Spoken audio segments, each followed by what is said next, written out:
11월 18일 오늘의 말씀은 역대하 15장 1절에서 19절입니다. 하나님의 영이 오뎃의 아들 아사랴에게 임하심에 그가 나가서 아사를 맞아 이르되 아사와 및 유다와 베냐민의 무리들아 내 말을 들으라. 너희가 여호와 함께하면 여호와께서 너희와 함께 하실지라. 너희가 만일 그를 찾으면 그가 너희와 만나게 되시려니와 너희가 만일 그를 버리면 그도 너희를 버리시리라. 이스라엘에는 참 신이 없고 가르치는 제사장도 없고 율법도 없은 지가 오래되었으나 그들이 그 환난 때에 이스라엘 하나님 여호와께로 돌아가서 찾음에 그가 그들과 만나게 되셨나니 그때 온 땅의 모든 주민이 크게 요란하여 사람의 출입이 평안하지 못하며 이 나라와 저 나라가 서로 치고 이 성읍이 저 성읍과 또한 그러하여 피차 상한 바 되었나니 이는 하나님이 여러 가지 고난으로 요란하게 하셨음이라. 그런즉 너희는 강하게 하라. 너희의 손이 약하지 않게 하라. 너희 행위에는 상급이 있음이라 하니라.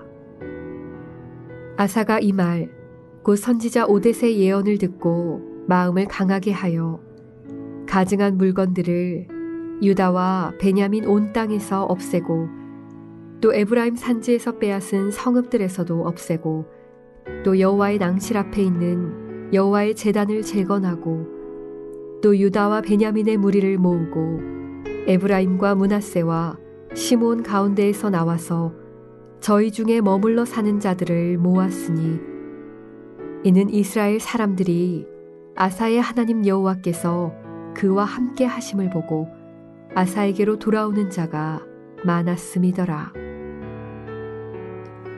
아사왕 제15년 셋째 달에 그들이 예루살렘에 모이고 그날에 노력하여 온 물건 중에서 소 700마리와 양 7,000마리로 여호와께 제사를 지내고 또 마음을 다하고 목숨을 다하여 조상들의 하나님 여호와를 찾기로 언약하고 이스라엘 하나님 여호와를 찾지 아니하는 자는 대소남녀를 막론하고 죽이는 것이 마땅하다 하고 무리가 큰 소리로 외치며 피리와 나팔을 불어 여호와께 맹세하매 온 유다가 이 맹세를 기뻐한지라.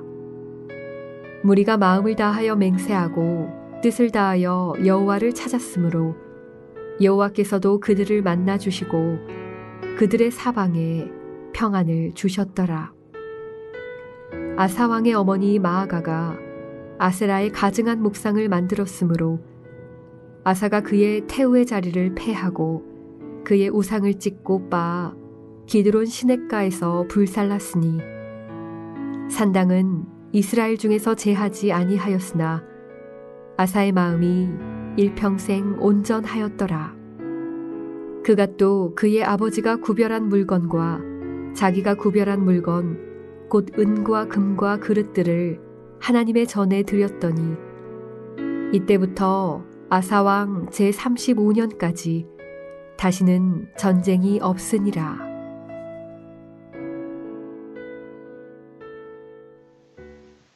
안녕하세요. 시드그룹의 한기호입니다. 브릿지웨이 가족 여러분은 어떤 영화 장르를 좋아하시는지요? 저는 심지어 공포 영화라도 해피엔딩으로 끝나는 영화를 좋아합니다.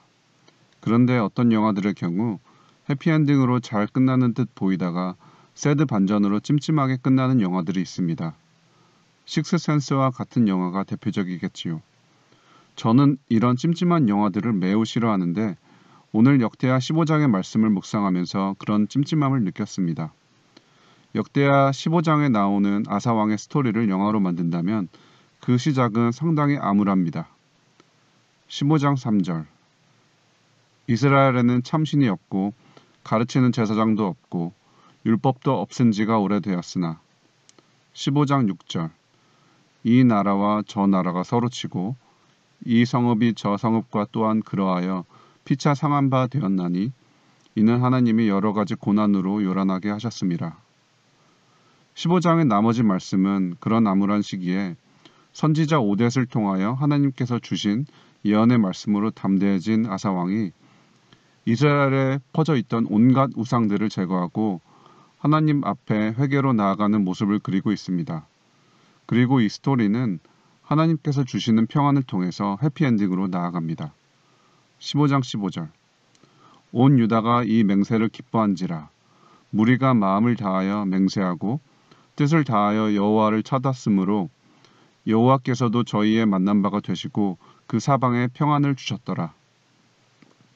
그리고 이 스펙터클한 영화는 15장 16절에서 아서왕 모친의 악행으로 새드 엔딩으로 끝날 것 같은 위기의 순간을 맞았으나 결국 잘 마무리되면서 해피엔딩으로 마무리가 되는 것처럼 보입니다. 그런데 짤막하게 별일 아닌 것처럼 서술되어 있는 15장 17절의 말씀은 아무래도 좀 이상합니다. 15장 17절 산당은 이스라엘 중에서 제하지 아니하였으나 아사의 마음이 일평생 온전하였더라. 어찌 보면 많이 모순적인 말씀이 굳이 왜 15장의 마무리에 있어서 뭔가 찜찜하였습니다. 그리고 그 전까지 아사왕의 스토리는 완벽해 보였는데 왜 굳이 작은 흠 하나를 언급했을까 많이 궁금하여 16장을 미리 읽어보게 되었습니다. 내일 DT의 스포일러를 잠깐 하자면 16장으로 이어지는 이 영화의 속편에서 아사왕은 결국 병중에서도 유일한 구원이신 하나님을 의지하지 않은 채 참 허무하고 무기력한 죽음을 맞이하게 됩니다. 괜히 16장까지 읽었네. 애써 찜찜한 마음을 추스르며 오늘 말씀을 통해서 하나님께서 주시고자 하는 말씀은 무엇인지 고민해 보았습니다. 우선은 거의 완벽해 보였던 아사왕의 삶을 결국 무너뜨려 버리고야만은 죄의 커다란 힘을 묵상하게 되었습니다.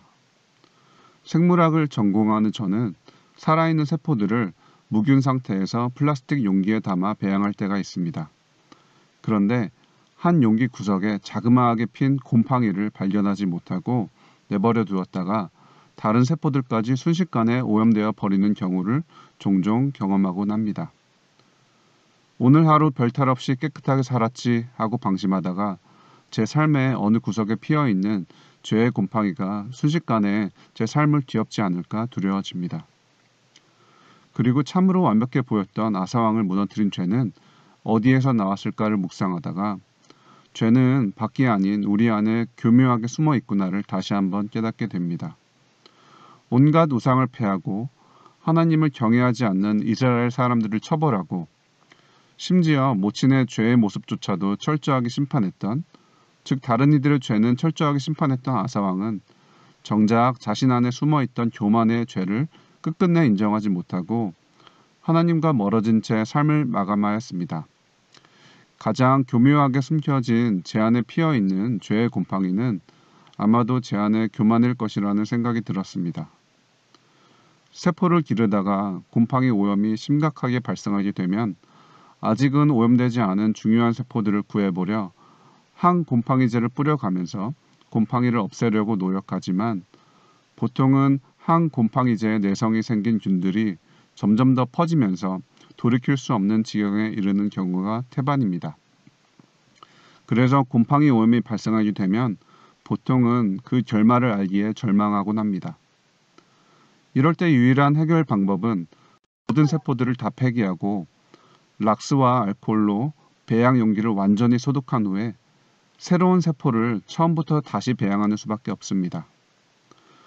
오늘 아사왕의 이야기와 역대하에서 펼쳐지는 왕들의 이야기를 읽으면서 비슷한 절망감이 드는 것은 하양 나선을 그려가며 종국에는 파멸로 치달을 수밖에 없는 죄의 결말을 우리가 이미 알고 있기 때문일 것 같습니다. 제가 엔딩이 새드 엔딩임을 알고도 끝까지 보는 영화는 딱 한 종류밖에 없습니다. 그 다음 속편이 있어서 결국에는 반전 해피엔딩으로 끝난다는 것을 아는 영화 시리즈의 경우에는 저는 그 중간 편들이 새드 엔딩이라도 끝까지 보곤 합니다.